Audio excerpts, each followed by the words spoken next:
Did you know the wisest man who ever lived slowly destroyed his own legacy?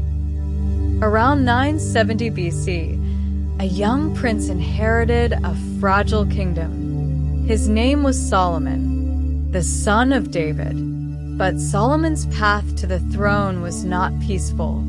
There were rivals, plots, political tension. When David grew old, the kingdom trembled on the edge of division. Solomon was young, unproven, and suddenly crowned king. He could have asked for power.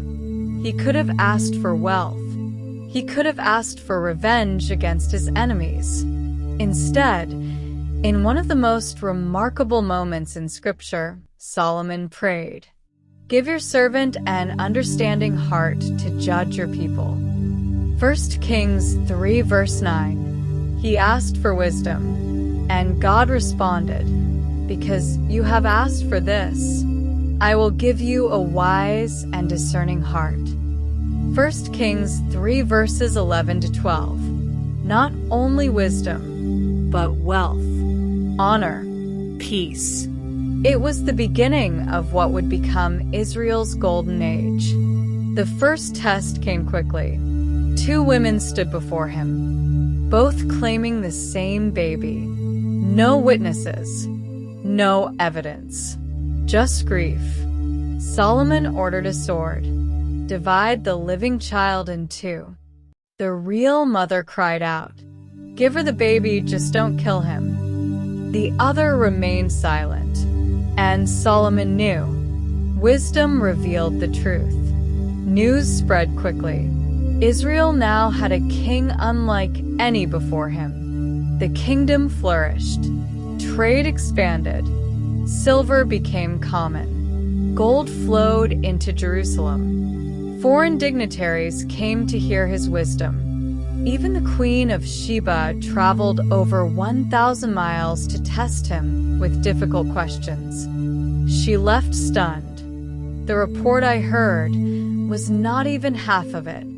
1 Kings 10 verse 7. Solomon built the temple, a structure of cedar and gold that would become the spiritual center of Israel.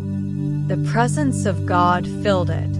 It seemed nothing could go wrong. But prosperity hides a subtle danger. Success whispers.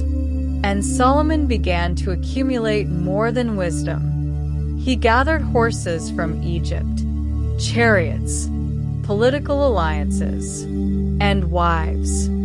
700 wives, 300 concubines, many from foreign nations. This wasn't romance. It was diplomacy. Treaties sealed through marriage. Power secured through relationships. But those relationships carried something else. Foreign gods. The shift did not happen overnight. There was no dramatic fall at first, just gradual compromise. An altar here, a shrine there, a tolerance of beliefs that slowly replaced devotion. Scripture records something chilling. His heart was not fully devoted to the Lord his God. 1 Kings 11 verse 4. Not sudden rebellion. Drift. The same man who once asked for wisdom began to rely on strategy. The same king who built God's temple began building altars for other gods. And the consequences were not immediate destruction. They were fractures.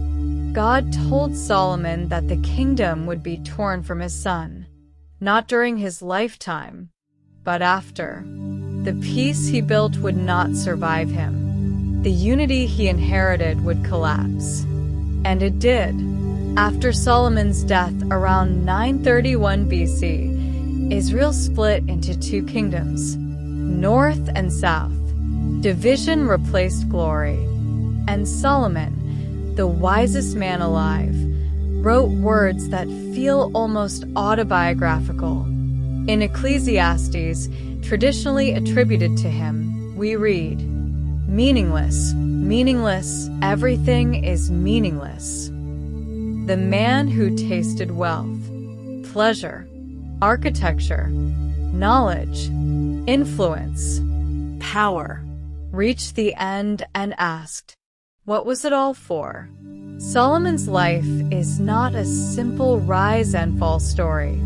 It's something more unsettling. It's proof that wisdom does not guarantee obedience, that brilliance does not protect the heart, that success, without boundaries, can slowly erode conviction. He began his reign kneeling in humility. He ended it surrounded by compromise.